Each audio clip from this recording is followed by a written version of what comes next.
1920 में doctor Alexander Fleming अपने lab में कुछ काम कर रहे थे एंड एक्सीडेंटली उन्होंने देखा कि एक नेचुरली जो सब्सटेंस होता है जो कि नेचुरली पाया जाता है वो कुछ टाइप के बैक्टीरिया को किल करने में हेल्प करता है।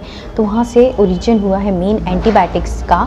और इन 1928 जैसा कि हम सब जानते हैं पेनिसिलिन जो है वो इंट्रोड्यूस्ड हुआ था। जनरेशन के हिसाब से बहुत सारे जनरेशन्स भी होती हैं antibiotics, first second third fourth fifth generations.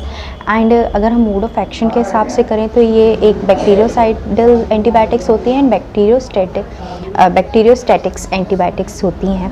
इनके चलिए तो फिर बात कर लेते हैं इनके साइड इफ़ेक्ट्स के बारे में। जो एंटीबायोटिक्स होती हैं इसके वैसे तो नॉर्मली कोई साइड इफ़ेक्ट नहीं होते, बट सबसे ज़्यादा साइड इफ़ेक्ट भी एंटीबायोटिक्स के ही होते हैं अगर इन्हें मिसयूज़ किया जाए तो। इसके जो कॉमन साइड इफ़ेक्ट्स हैं उसमें vomiting, nausea, diarrhoea, blotting, indigestion, abdominal pain और बॉडी में रैशेस वगैरह देखने को मिलता है। इन सीवियर साइड इफ़ेक्ट आपको एनाफाइलेक्टिक रिएक्शंस देखने को मिलेंगी जो कि लाइफ थ्रेटनिंग भी हो सकती हैं। डायरिया होता है, coughing and then wheezing sound आ सकता है। आपका जो लैरिंग्स है वो कॉन्ट्रैक्शन हो जाएगा लैरिंग्स का, वो पूरा श्रिंक हो सकता है एंड डिफ़िकल्ट हो सकती है आपकी ब्रीथिंग, हो सकता है कि आपको ब्रीथ लेने में भी डिफ़िकल्ट हो एंड आपके लंग्स आपको हैवी लगेगा, सफोकेटेड लगेगा। तो ये सारे साइड इफ़ेक्ट एंटीबायोटिक्स के होते हैं। रेयर केसेस में एक टाइप के साइड इफ़ेक्ट्स ये भी हैं कि जो आपके जॉइंट्स होते हैं वो स्वेलन अप होने लगते हैं, वहाँ फ्लूइड जो है उसका एक्यूमुलेशन होने लगता है, जॉइंट पेन मिलता है mostly in your shoulder joint, your wrist joint and your knee joint. अगर आप कॉन्ट्रासेप्टिव लेते हैं तो इन दैट केस आपको अपने डॉक्टर से कंसर्न करना चाहिए एंटीबायोटिक्स लेने के पहले।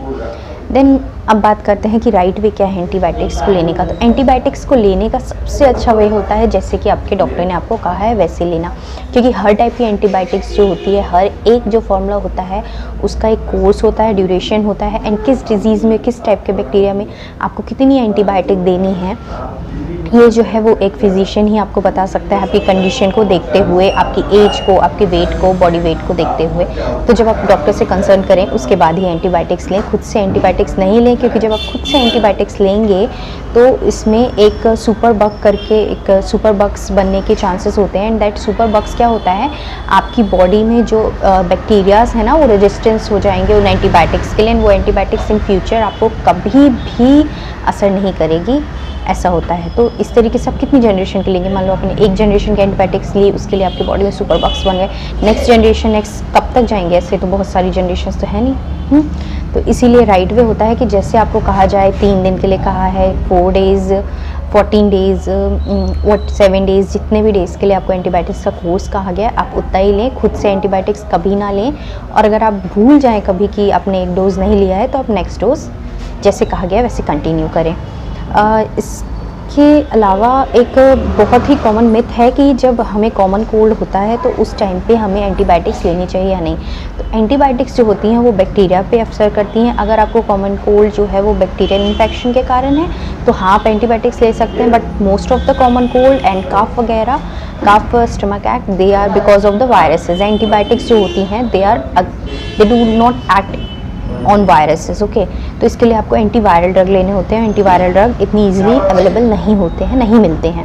तो एंटीबायोटिक आप कफ कोल्ड में ना लें तो बेटर होगा, और अगर आपको लेना ज़रूरी है तो 2-4 दिन के बाद लें, जिससे कि आपकी बॉडी जो है ना उसकी इम्यूनिटी कम ना हो। अब एंटीबायोटिक्स जो है इम्यूनिटी पे कैसे असर करती हैं, एंटीबायोटिक्स क्या होता है कि हमारी बॉडी में कुछ ऐसे माइक्रो बैक्टीरिया हैं जो हेल्प करें हमारे इम्यून सिस्टम को बिल्डअप करने में, उसमें फाइट अप करने में। जब आप एंटीबायोटिक्स लेते हैं तो वो हेल्पफुल बैक्टीरिया भी किल अप हो जाते हैं, क्योंकि अब वो किल अप हो गए तो आपकी इम्यूनिटी लो हो जाती है।